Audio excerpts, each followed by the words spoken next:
Traduction sans filet numéro 202. Et aujourd'hui, je prends un texte dans un livre que je suis en train de lire. C'est le deuxième roman de la jeune romancière britannique d'origine somalienne, Nadifa Mohamed, The Orchard of Lost Souls.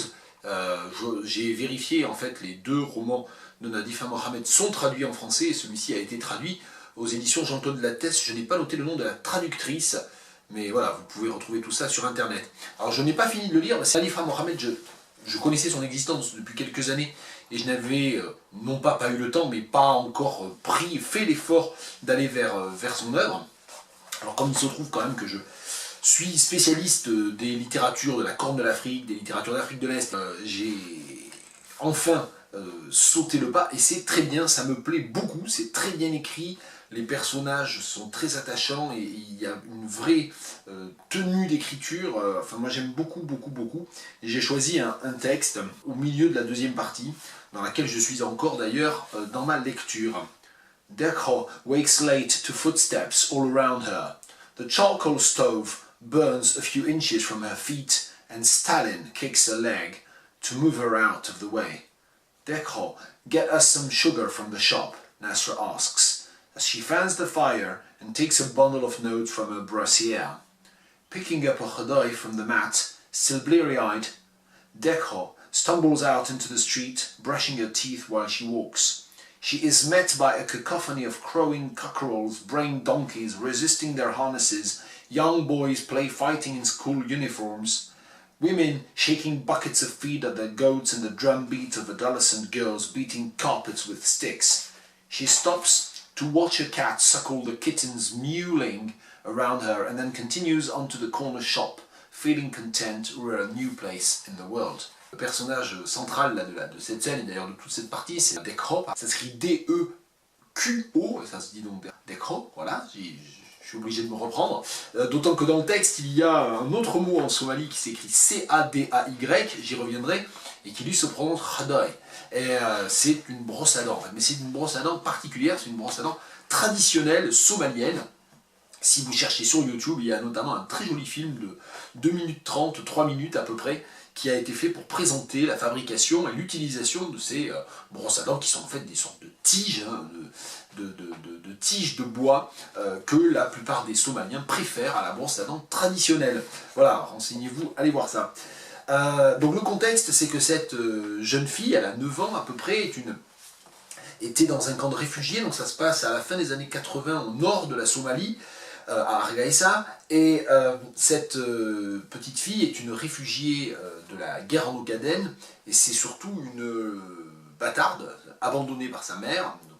La mère était probablement prostituée, de par ce que l'on comprend, et cette petite fille s'échappe du camp, et se met à vivre une vie de mendiante dans les rues d'Hargeisa, jusqu'au moment où elle est hébergée, récupérée par la fameuse Nasra, qui tient en fait une sorte de petit bordel où elles sont 3 ou 4 femmes, jeunes femmes, moins jeunes, qui se prostituent. Donc elle devient une sorte de, à ce moment-là du roman, elle devient une sorte d'aide ménagère, un petit peu comme ça, de la maison de passe, et soudainement elle est mieux habillée, mieux nourrie, etc. Donc il y a toute cette ambiguïté-là. Je ne sais pas très bien vers où ça va aller, on craint fort que, sans attendre d'être bien plus âgée, elle va être prostituée par Nasra, la tenancière de la maison de passe. Mais enfin voilà, là, à ce moment-là, elle est très contente, et c'est comme ça que d'ailleurs que se termine le texte, elle est très contente de sa place dans le monde.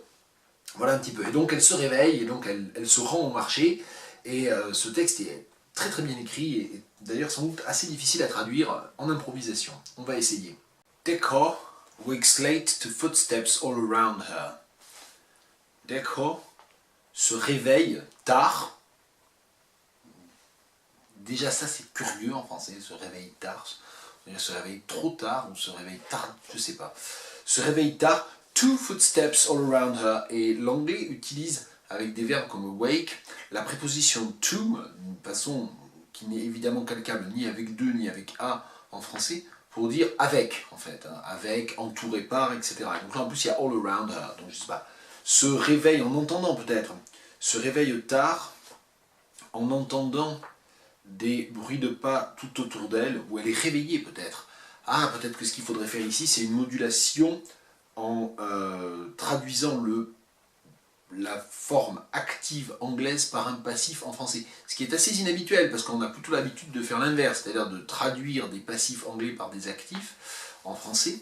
Et donc là, ça serait peut-être le contraire. Déco est réveillé, et même ça c'est curieux, est réveillé tard par, bon je sais pas, en entendant des bruits de pas tout autour d'elle. The charcoal stove burns a few inches from her feet. Le poêle à charbon brûle à quelques centimètres de ses pieds. Et même ça, c'est un peu curieux. Elle a les pieds, peut-être. Elle a les pieds, autre modulation ici avec un renvoi à la personne. Elle a les pieds à quelques centimètres du poêle à charbon brûlant. And Stalin kicks her leg to move her out of the way. Alors Stalin, c'est une des prostituées, elles ont toutes des surnoms, hein. Karl Marx, Stalin, bon. Staline, donc Staline en français, on va le franciser, et Staline lui donne un coup de pied pour la faire dégager, pour la faire se pousser. Dekho, get us some sugar from the shop, Nasra asks.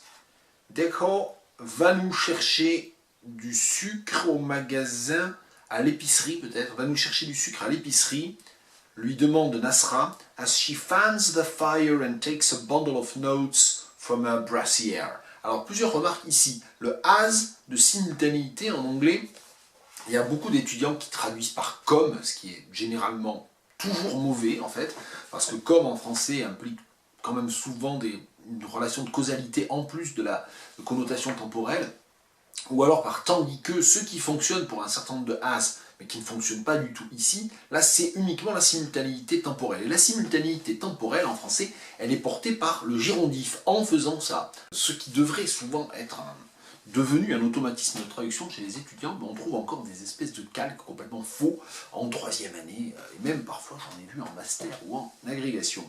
Donc as, en. Alors, ça c'est la première chose. La deuxième, il y a deux autres problèmes qui sont des problèmes de vocabulaire. Brassiere, j'ai fait aucune vérification, comme d'habitude avec les traductions sans filet, et je ne sais pas très bien si c'est la nuisette, le soutien-gorge, je ne sais pas, enfin, bon, bref. Je vais traduire par soutien-gorge, mais je ne suis pas sûr. Et l'autre point de vocabulaire, c'est fan the fire, donc c'est réveiller le feu, hein, essayer de remettre en route, de relancer le feu en l'éventant. Fan, c'est l'éventail. Le nom fan, c'est un éventail, et le verbe, ça veut dire éventer. Mais sauf qu'on ne peut pas dire éventer le feu, parce que éventer, ça a uniquement un sens de frelater en français, donc ça ne marcherait pas. Donc ça sera attiser, en attisant le feu. Le problème que j'ai avec attiser, c'est que en français, c'est avec un tisonnier, ou en tout cas, ça n'est pas assez précis. Là, en anglais, le lecteur, il voit cette jeune femme qui attise le feu avec un bout de papier ou un bout de carton pour le réveiller. En français, on est obligé de préciser. Si on ne précise pas, ça n'est pas assez précis, c'est vague. Donc là, traduction nécessairement vague. Dekho va nous chercher du sucre à l'épicerie, lui demande Nasra, en tout temps, peut-être tout en attisant le feu, et en prenant une liasse de billets from a brassiere dans son soutien-gorge. Picking up a hadai from the mat. Donc, alors, picking up a hadai from the mat, still bleary-eyed, Dekho stumbles out into the street. Et donc là, on a quelque chose d'extrêmement typique en anglais, qui est une participiale, une proposition participiale en ing, un syntagme adjectival, still bleary-eyed, et enfin, la première proposition.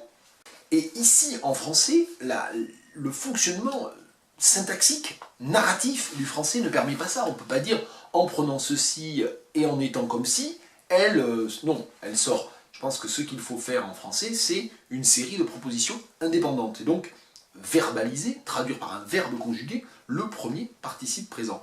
Picking up a hadai from the mat, Dekho, et donc on met le nom du personnage en début de phrase.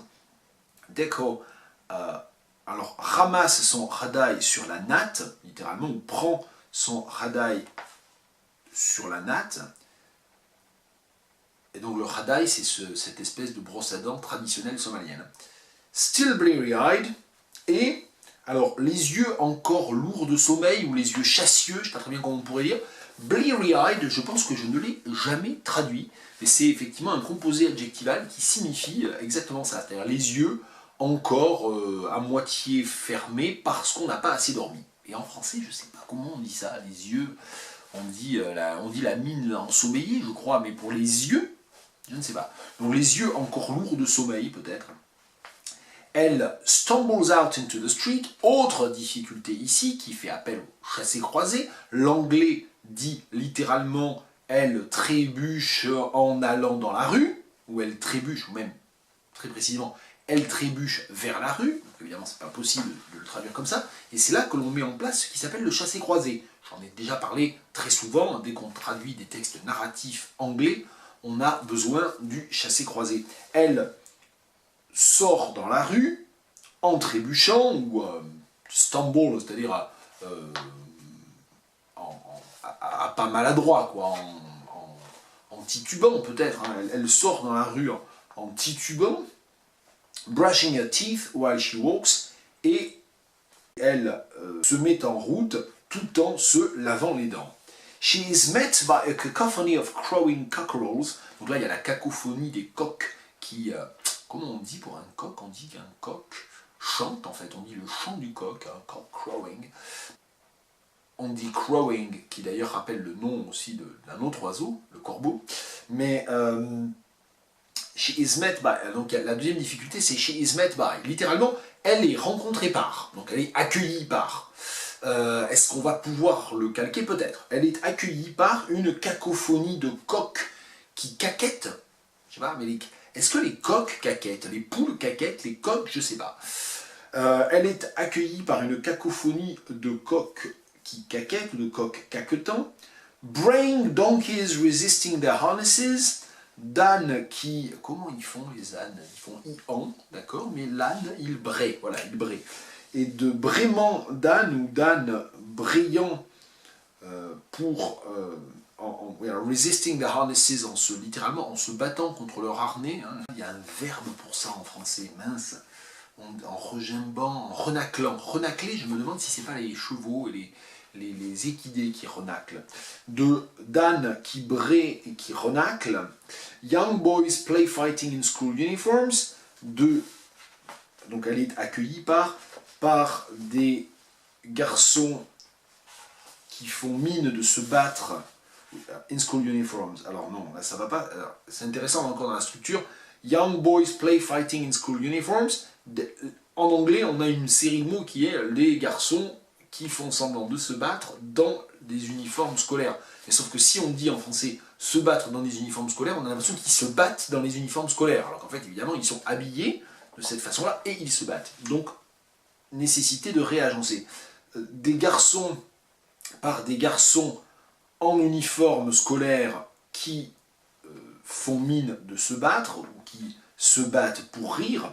Women shaking buckets of feed at their goats, par des femmes qui nourrissent leurs chèvres en leur donnant des seaux d'aliments, des seaux de graines, des seaux d'aliments, je pense qu'il doit y avoir à peu près tous les déchets. And the drumbeat of adolescent girls beating carpets with sticks, et par alors martèlement, drumbeat c'est littéralement la battue des batteurs, de la batterie, hein, et les sons saccadés peut-être, et les sons saccadés que font des jeunes filles qui battent les tapis avec des bâtons. She stops to watch a cat suckle the kittens mewling around her. Elle s'arrête pour observer ou admirer, peut-être même, qui serait surtraduit, mais bon. Elle s'arrête pour admirer alors, a cat, et là on dirait un chat, mais sauf que c'est mewling around her, donc c'est bien une chatte. Hein. Pour admirer une chatte en train d'allaiter ses petits qui miaulent, alors qui miaulent tout autour d'elle, avec le nom portée, on va garder cette idée, parce que si on dit une portée de chaton, on comprend qu'il se masse autour d'elle.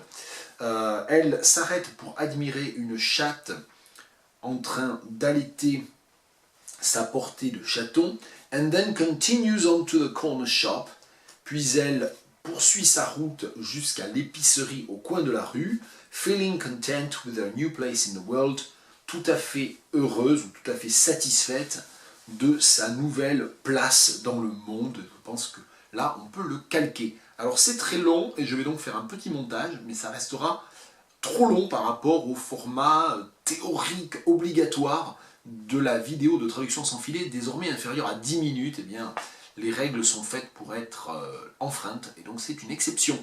Allez, bonne journée!